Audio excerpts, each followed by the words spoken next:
अब इसीलिए मैं कह रहा हूं कि वर्ल्ड मीडिया में जो भारतीय मीडिया अभी जो टोटलिटी में रसिया के खिलाफ अपना बनाते रहती है, मानस बनाते रहती है, तो वो तो हम बोल ही रहे हैं अपने दर्शकों को कि रसिया के खिलाफ जितने बयानबाजी हो रहे हैं उसको बिल्कुल भी कबूल ना करें। मैं आखिर में बताऊंगा कि कौन सा मीडिया ग्रुप आप देखें, लेकिन वेस्ट में, खासतौर से अमेरिका में, फिरोज भाई, अमेरिका में भी बहुत जबरदस्त विरोध है। किनके खिलाफ?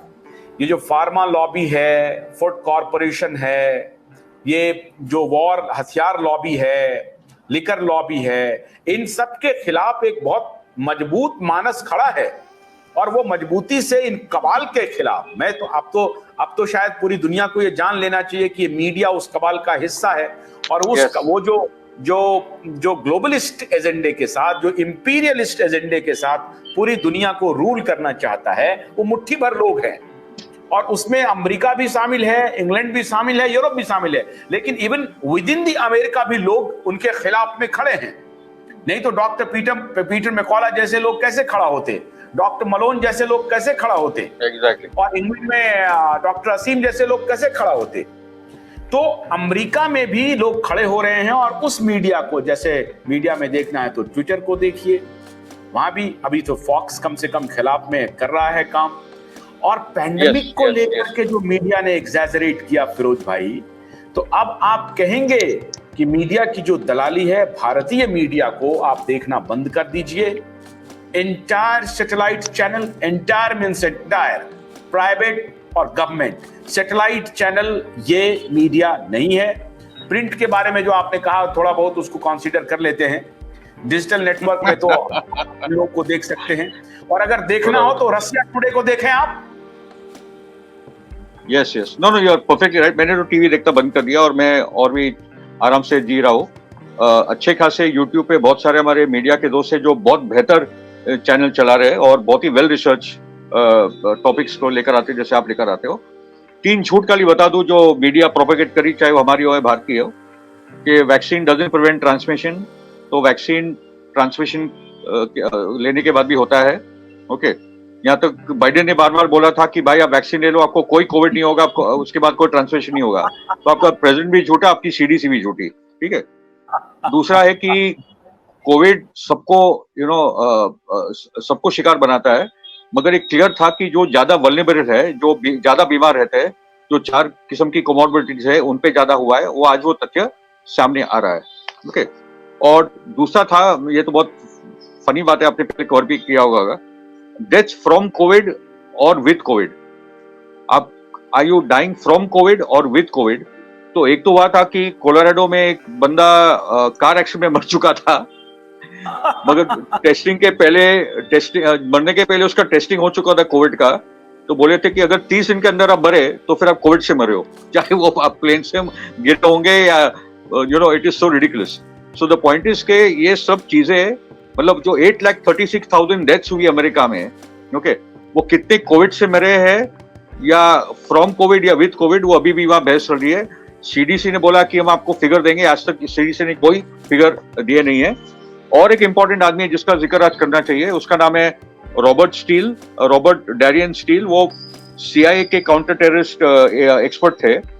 उन्होंने वैक्सीन लेना मना किया था। उन्होंने कहा था कि ये कोविड का पूरा फरेब चल रहा है। उनको कोरोना हुआ था, मगर उसके बाद वो जब मरे तो उनको लंग इन्फेक्शन से मारा गया। उनके एक दोस्त ने बोला कि उनका जो डेथ था, तो within the CIA also there are whistleblowers who have been speaking against the CIA itself।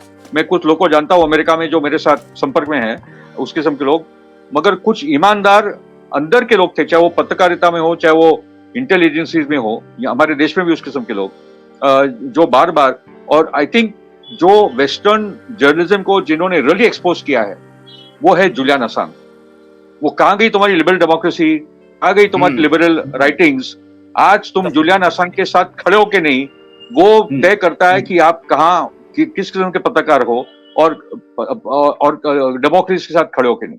और जुलियन असांज के मापदंड पे तो पूरा का पूरा वेस्टर्न वर्ल्ड फेल हुआ है और एक्सपोज हुआ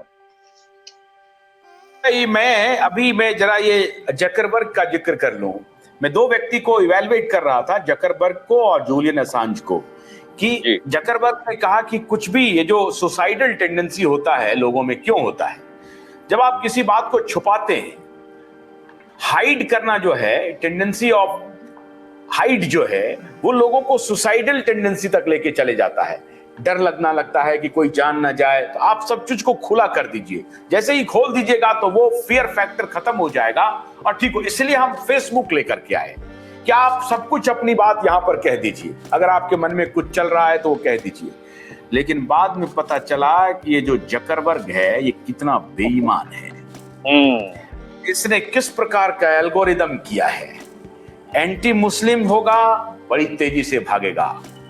एंटी हिंदू होगा, बड़ी तेजी से भागेगा। एंटी क्रिश्चियन होगा, बड़ी तेजी से भागेगा। मतलब जो समाज के विध्वंसक बातें हैं उसको भगाओ, बढ़ाओ, फूट डालो। ये सारा एल्गोरिदम इसने तैयार किया है। जो हमारे प्रोफेसर रमन भास्कर कहते हैं कि ये एल्गोरिदम का खेल है कि कोई वीडियो आपका पढ़ता, हमारे आपके वीडियो को वो व्यू नहीं मिलता है। इसलिए नहीं मिलता है कि एल्गोरिदम में कह गया कि अच्छी बात कह रहा है, इसको रोक दो, तो रोको। अभी तभी हो सकता है कि हमारे दर्शक सेना बन जाएं और एक एक करके शेयर करना शुरू करें। आज ही मुझे किसी दर्शक ने मुझे चंडीगढ़ से फोन किया कि मैं कैसे आपकी मदद कर सकता हूं। तो मैंने उन्हें यही कहा कि आप 10 लोगों का एक क्लस्टर बनाइए और शेयर करना शुरू कीजिए। आपकी बस ये मदद मुझे चाहिए। उन्होंने कहा कि मैं आर्थिक मदद करना चाहता हूं। हमने करिए, आर्थिक मदद करना चाहते हैं तो वो भी कीजिए, लेकिन आर्थिक मदद से ज्यादा मदद यह है कि लोगों तक आप हमारी बात को पहुंचाइए। ये पहुंचाना बहुत जरूरी है।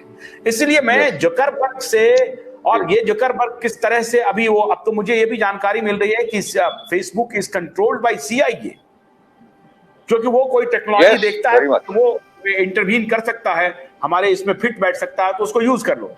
तो इस अर्थ में जूलियन असांज जो है वो रियल वॉरियर है सर। जी जी जी, वो रियल ब्लोअर हैं जिन्होंने दुनिया को आईना दिखाया। और इस तरह के मीडिया के लोग जब खड़े होंगे तभी बात बनेगी। बहुत बहुत शुक्रिया फिरोज भाई, आपने जो तफसील से बात की, रसिया के भी बारे में बताया, इंडियन मीडिया के बारे में बताया, वेस्ट मीडिया के बारे में बताया, वेस्ट के नैरेटिव के बारे में बताया। हम अपने दर्शकों को ये बता रहे हैं कि मीडिया का जो की कल्पना आपके जहन में है कि जो कुछ भी ये बोल रहा है सामने वाला, इंडियन मीडिया के बारे में छोड़ दीजिए। बेचारे नौकरी कर रहे हैं, उनकी तो अभी हैसियत भी नहीं है कि वो कुछ पॉलिसी बनाएं या उस पर बोलें।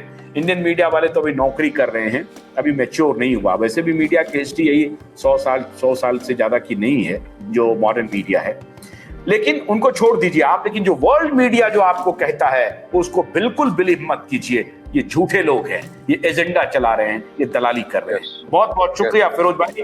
कल रात 9 बजे हमारी आपसे फिर मुलाकात होगी। तब तक के लिए आशुतोष करना दीजिए। नमस्कार।